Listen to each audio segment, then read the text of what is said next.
मौत का सिरप। इस स्टोरी को आज फिर हम उठा रहे हैं। ये ऐसा मुद्दा है जो हर माँ बाप को परेशान करने वाला है, उनके सीने को, उनके कलेजों को चीर देगा। क्योंकि जो कफ सिरप वो अपने बच्चे को पिलाते हैं कि उनके बच्चे को राहत मिलेगी, लेकिन वही कफ सिरप अब उनके लिए मौत का डोज बनता जा रहा है, जिसको लेकर मध्य प्रदेश और राजस्थान, दो राज्य सरकार ने बड़ी कार्रवाई की है। मासूमों की चित्कार उनको सुनाई क्यों नहीं दे रही है? ऐसा हम क्यों कह रहे हैं?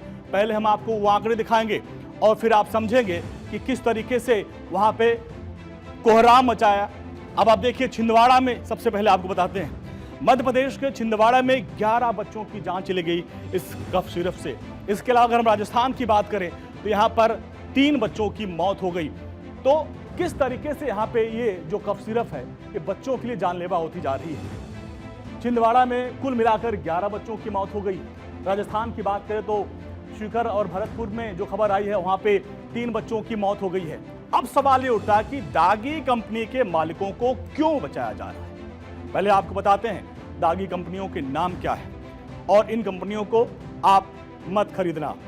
सिर्फ अब इनको आप देखिए किस तरीके से, हाँ, सीजन फार्मास्यूटिकल लिमिटेड कंपनी है और किसन्स फार्मा है और कोल्ड्रिफ दवा है। तो ये वो दवाइयां हैं और ये उनकी कंपनी के नाम है। इन पर तो बैन लगा दिया गया, लेकिन इनके मालिकों पर क्यों नहीं बैन लगाया गया, उनके ऊपर क्यों नहीं कोई कार्रवाई की गई, ये सबसे बड़ा सवाल है।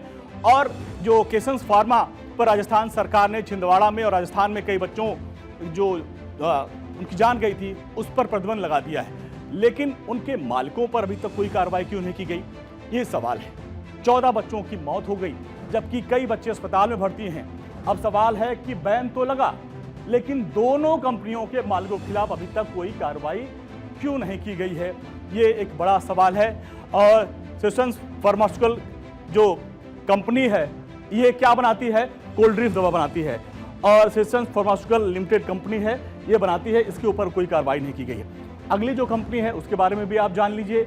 ये इसमें 5 डायरेक्टर हैं और इन पे ऊपर अभी तक कोई नाम, इनके नाम भी आप जान लीजिए। डायरेक्टर कौन है? रंगनाथन गोविंदन, रंगनाथन और गोविंद राजन, ये वो डायरेक्टर हैं। इनका नाम आप जान लीजिए, रंगनाथन रानी और गोविंदन बाला सुब्रमण्यम, ये वो नाम है, ये डायरेक्टर हैं, इनके बारे में आप जानिए। लेकिन इन लोगों के ऊपर अभी तक कोई कार्रवाई नहीं की गई है, इसलिए आज हम ये सवाल उठा रहे हैं। और अब देखिए, कैसन फार्मा में बनी डिट्रोफन और हाइड्रोबोरमाइड जो सिरप है, जो बच्चों की दवा दी जाती है खांसी में, ये कंपनी बनाती है दवा और इसको पीने के बाद से बच्चों की मौत होती जा रही है।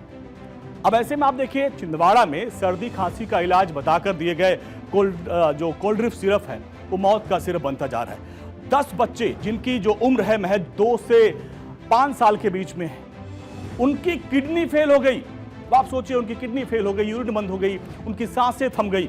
माँ बाप उनके बिलख रहे हैं, सिस्टम पर सवाल उठाए जा रहे हैं। और इन्हीं सवालों के बीच आपको कोल्ड्रिफ कफ सिरप बनाने वाली कंपनी की तस्वीर दिखाते हैं कि किस तरीके से ये तस्वीर बनाई जाती है। और ये तस्वीर आप देखिए सिरसन फार्मास्यूटिकल कंपनी की है, जहां पर कोल्ड्रिफ सिरप बनाई जाती है। कंपनी की तस्वीर देखकर आप चौंक जाएंगे। कंपनी के बाहर की तस्वीरों से ये लग नहीं रहा है कि इस जगह कोल्ड्रिफ दवा बनाई जाती थी। शुक्रवार को इस कंपनी पर जांच पड़ताल कर ड्रग कंट्रोल अफसर ने, जब वो तस्वीर आपके सामने आएगी तो आप हैरान रह जाएंगे। जांच पड़ताल के बाद तमिलनाडु खाद्य विभाग की तरफ से वहां पे जो औषधि गई, उस दवा के नमूनों में मिलावट है। अब इसमें आप देखिए क्या मिलावट है। तमिलनाडु एफडीए की जांच में बड़ा खुलासा हुआ है कि किस तरीके से जो कोल्ड्रिफ दवा है उसमें खतरनाक केमिकल मिलने का खुलासा हुआ है। डाइथिलीन ग्लाइकोल मिलने का दावा किया गया है और ये केमिकल किडनी को गंभीर रूप से नुकसान पहुंचाते हैं। खुलासे के बाद तमिलनाडु सरकार ने कोल्ड्रिफ दवा पर बैन लगा दिया। कंपनी से होती है राजस्थान, मध्य प्रदेश, पुडुचेरी को दवाइयां आपूर्ति। कफ सिरप से मासूमों की मौत पर मध्य प्रदेश की सरकार एक्शन में।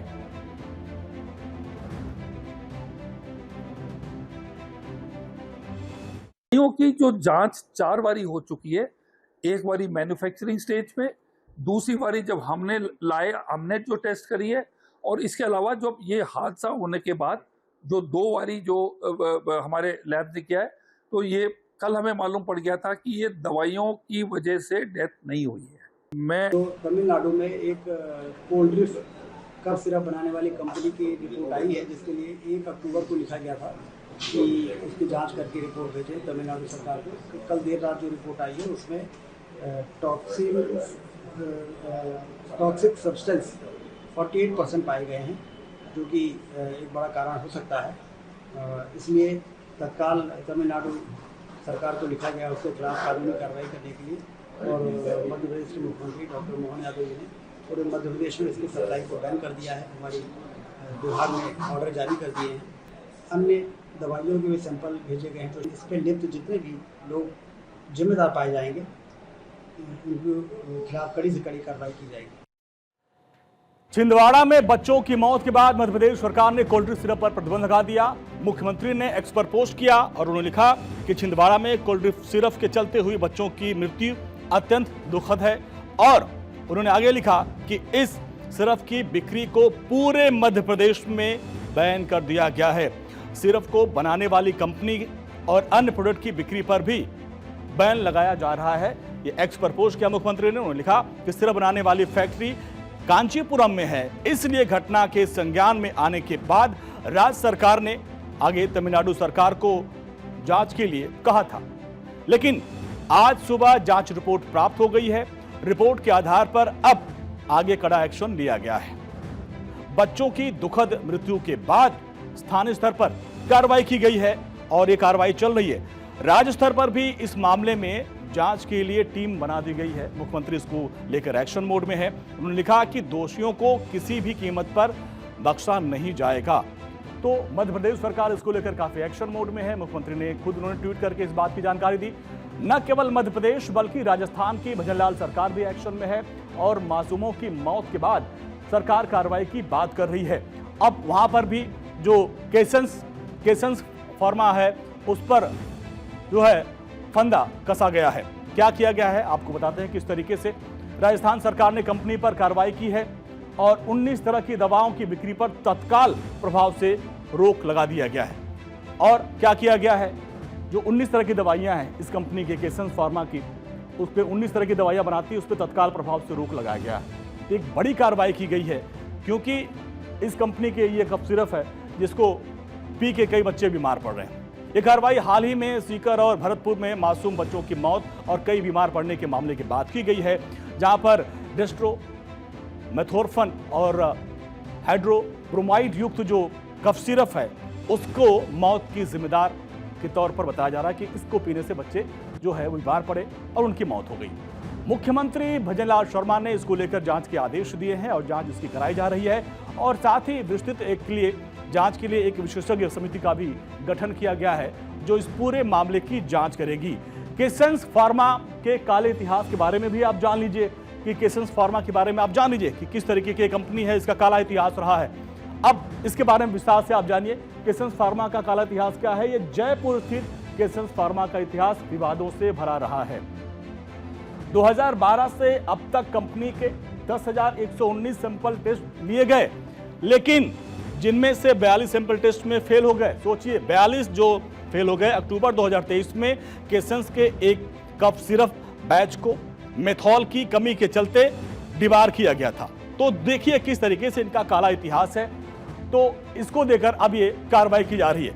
शक के घेरे में है। भजनलाल सरकार ने मासूमों की मौत पे जो रुख अख्तियार किया है। राजस्थान के ड्रग कंट्रोलर द्वितीय राजाराम शर्मा को नकली दवाओं के आंकड़ों में हेरफेर पर कार्रवाई किया गया है। सरकार ने राजाराम शर्मा को निलंबित कर दिया और ये कार्रवाई केसेंस फार्मा के कफ सिरप में मासूमों की मौत के मामले में सामने आए खुलासों के बाद किया गया है। राजाराम शर्मा पर नकली दवाओं की परिभाषा में मनमानी बदलाव करके फार्मा कंपनियों को बचाने का आरोप था और जिसमें कानूनी छेड़छाड़ का भी आरोप है। स्वास्थ्य विभाग ने मुख्यमंत्री भजनलाल शर्मा के निर्देश पर यह सख्त कदम उठाया है। आपको बताते हैं कि राजाराम शर्मा कौन है और किस तरीके से उन्होंने पूरा हेरफेर किया है। अब उनके बारे में भी आप जान लीजिए। ड्रग्स एक्ट की धारा 17B की अनदेखी इन्होंने की। राजाराम ने नोटशीट में नकली दवा की गाइडलाइंस बदल दी। ये बहुत बड़ा खेल उन्होंने किया। जीरो कंटेंट वाली दवाओं को नकली नहीं माना। इसके अलावा एडिशनल ड्रग कंट्रोलर पर भी दबाव डालकर बदलाव कराया, अपने तो किया और लोगों पर, अधिकारियों पर दबाव डाला। गाइडलाइंस बदलने से दवा कंपनियों को बहुत फायदा हुआ और राजा राम ने फायदा कराया। केसेंस फार्मा जैसी कंपनियां बच निकली उनकी वजह से और इसलिए अब इनके ऊपर गाज गिरी है, उनको निलंबित कर दिया गया है। अब केंद्र सरकार की एडवाइजरी क्या, ये भी आप जान लीजिए। 2 साल से छोटे बच्चों को कफ सिरप न दें, इस चीज को आप भी ध्यान दें। 5 साल से कम के बच्चों को भी देने से बचें। हम लोग तुरंत पहुंच जाते हैं कफ सिरप खरीदने के लिए, लेकिन बचिए। डॉक्टर की सलाह पर 5 साल से जो कम के बच्चे हैं उनको दें। अगर आपको देना भी है तो डॉक्टर आप लिखें, वही दवा आप लेके आइए। डॉक्टर की सलाह पर 5 साल से कम के बच्चों को दवाइयां दें। तो ये सरकार की एडवाइजरी है और नई गाइडलाइन जारी की गई है। बच्चों और गर्भवती महिलाओं के लिए हानिकारक है और स्पष्ट चेतावनी का लेबल लगाने का भी आदेश दिया गया है सरकार की तरफ से। दवाइयों की जो जांच 4 बारी हो चुकी है, एक बारी मैन्युफैक्चरिंग स्टेज में, दूसरी बारी जब हमने जो टेस्ट करी है, और इसके अलावा जब ये हादसा होने के बाद जो 2 बारी जो हमारे लैब ने किया है, तो ये कल हमें मालूम पड़ गया था कि ये दवाइयों की वजह से डेथ नहीं हुई है। मैं एज सरकार के तरफ से ये कहना चाहता हूँ कि सरकार की इसके अंदर कोई भी ना तो लापरवाही हुई है, ना इसके अंदर कोई दवाई के अंदर कोई आपका एडल्ट्रेशन या कोई ऐसा हुआ है। अब कोई माता पिता, आप, हम सब एडल्ट्स यहाँ बैठे हुए हैं, हमें कोई खांसी की दवाई प्रिस्क्राइब करी जाती है और उसके अंदर कई पदार्थ होते हैं, कोडीन वगैरह होते हैं, और हम वही दवाई 2 साल के बच्चे को जिसको खांसी को अगर हम जाके दे देते हैं, उसका तो ऑब्वियसली हानिकारक इफेक्ट होगा, क्योंकि वो 2 साल का बच्चा जो है वो उसको ले नहीं पाएगा। हमने अभी नई पॉलिसी निकाली है कि जितनी भी दवाइयाँ हैं उसके ऊपर जो गर्भवती लेडीज है, छोटे बच्चों के लिए है, हमने उसके अंदर एक बहुत ही स्पेशल हमने इसके अंदर प्रिकॉशंस हमने लिए हैं। 2 कंपनियों पर बैन तो लगा दिया गया, लेकिन सवाल यह है कि मासूम बच्चों का जिम्मेदार कौन है, इसकी जिम्मेदारी कौन लेगा? क्योंकि जिस तरीके से बच्चों की जान गई, वो तो दवा पिए थे, कफ सिरप पिए थे अपनी जान बचाने के लिए, खांसी ठीक करने के लिए, लेकिन 20 दिन हो गए, 20 दिन पहले से बच्चों की जान जा रही है, लेकिन प्रशासन अब जाकर जागा जब कई बच्चों की जान चली गई और इन दवाइयों में मिलावट की जा रही थी। अब ऐसे में सिस्टम पे सवाल खड़े होते हैं। सिस्टम पे सवाल क्या है? बैन दवा कंपनियों के मालिकों की गिरफ्तारी कब होगी? सबसे बड़ा सवाल, ये सिस्टम से सवाल हमारा है। कंपनियों पर एफआईआर अब तक क्यों नहीं दर्ज की गई है? नकली दवाओं की सप्लाई चेन किसकी मिलीभगत से? इसके अलावा सैंपल जांच में देरी क्यों की गई, ये सबसे बड़ा सवाल है, क्योंकि मामले आजकल के नहीं हैं। बिना जांच की कफ सिरप को लेकर क्लीन चिट क्यों दी गई, ये सबसे बड़ा सवाल है। तमिलनाडु ने तुरंत बैन, लेकिन एमपी, राजस्थान में स्टॉक चेक करने में देरी क्यों की गई? ये बहुत बड़े सवाल हैं जिनका जवाब मिलना चाहिए, क्योंकि जिस तरीके से बच्चों की मौत हुई है उसके बाद से अब हर कोई यही सवाल कर रहा है।